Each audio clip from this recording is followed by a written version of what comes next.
I didn't think it would be easy. Like I said, I thought they would probably fail.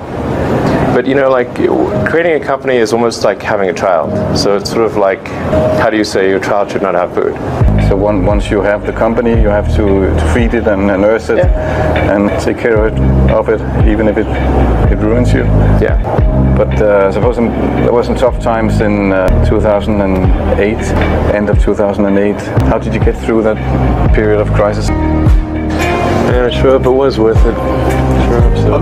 Sure hope it was worth it. It's everything. And well, I mean, Tesla really faced a severe threat of death due to the Model 3 production ramp. 22 hours a day, or like what? How many I hours? was working, so 7 days a week, sleeping in the factory. I worked in the paint shop, general assembly, body shop. You ever worry about yourself imploding? Like it just Yeah, absolutely. No one should put this many hours into work. This is not good. People should not work this hard. They should not do this. This is very painful. It hurts my brain and my heart. Whatever area that you get into, given that even if you're the best, there's always a chance of failure. So I think it's important that you really like whatever you're doing. If you don't like it, life is too short. And also, if you like what you're doing, you think about it even when you're not working. I mean, it's something that your mind is drawn to, and if you don't like it, you just really can't make it work, I think. When you had that third failure in a row, did you think, I need to pack this in? Never. Why not? I don't ever give up.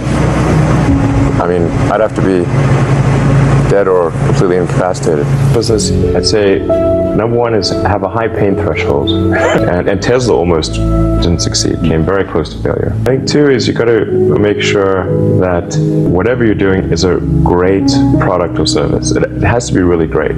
So a lot of times, an entrepreneur will come up with something which is only slightly better. And it can't just be slightly better. It's got to be a lot better. Three, I'd say, is constantly seek criticism. A well thought out critique of whatever you're doing is as valuable as gold. By 2007, the site had over 1 lakh businesses listing their companies on Facebook and creating pages. By 2011, it became the largest digital photograph host and had over 350 million people accessing the website. On May 18, 2012, Facebook made its IPO, offering 421 million shares to private investors at a price of $38. This set the value of the whole company at $104 billion, which made Facebook the biggest business going public till then. Almost everybody wanted to buy a piece of the booming social miracle, so raising almost $16 billion from the market was like a walk in the park. However, things didn't went well for the investors. Just 2 weeks after the IPO, the market price of the shares fell dramatically by 27% to $27.72 per share. All this didn't make investors really happy. Some of them lost around 50% of their investments in just a few months. Later, more than 40 lawsuits were filed just after the first week of IPO. The price, however, recovered in 2013 and currently it's around $41.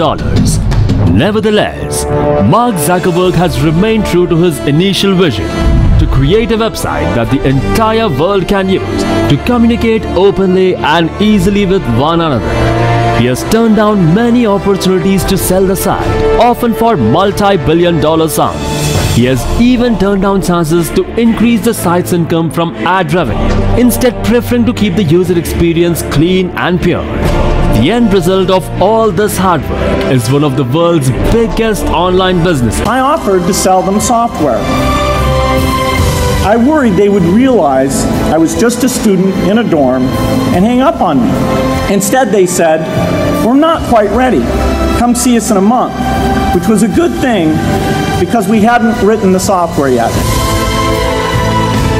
From that moment, I worked day and night on the extra credit project that marked the end of my college education and the beginning of a remarkable journey with Microsoft. If you're going to start a company, it takes so much energy that it better overcome your feeling of risk. I don't think that you necessarily, if you're going to start a company, should do it at the start of your career. I think there's a lot to be said for working for a company, learning how they do things. When people are first skeptical and they think, oh, this kid doesn't know anything, then when you show them you've really got a good product and you know something, they actually tend to go overboard and they think, whoa, they know a lot. Let's really do an incredible amount with these people. So our youth, at least in this country, was a huge asset for us once we reached a certain threshold. Those problems that come with starting a firm, you better think of those as part of the pleasure, part of the challenge that is part of the excitement. You can't just keep doing the same old thing you were doing before.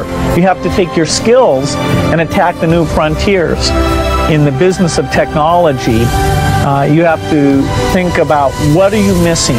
What is the research or customer feedback that you should be paying more attention to? And how do you keep that pace of innovation very, very high? How do you make sure you're hiring the very best people? And that kind of focus has helped drive us forward through all the milestones the company has had.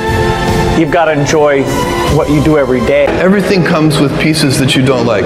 Every job comes with pieces you don't like. We keep our dreams. We believe it. No matter how big your dream is, make small, tiny steps ahead. And it's not a good feeling being rejected by so many people. We also depressed, but at least later we find the world has a lot of opportunity. How you see the world, how you catch the opportunity. Let me tell you a secret. No one does when they begin. Ideas don't come out fully formed. They only become clear as you work on them. You just have to get started. If I had to know everything about connecting people before I got started, I never would have built Facebook. But this idea was so clear to us that all people want to connect. So we just kept working on it, day after day after day. And I know that a lot of you are going to have your own stories just like this. A change in the world that seems so clear that you are sure someone else is going to do it. But they're not. You will. Anyone working on a big vision is going to get called crazy, even if you end up right. Anyone taking on a complex problem is going to get blamed for not fully understanding it, even though it's impossible to know everything up front. Anyone taking initiative will always get criticized for moving too fast, because there's always someone who wants to slow you down. The greatest successes come from having the freedom to fail.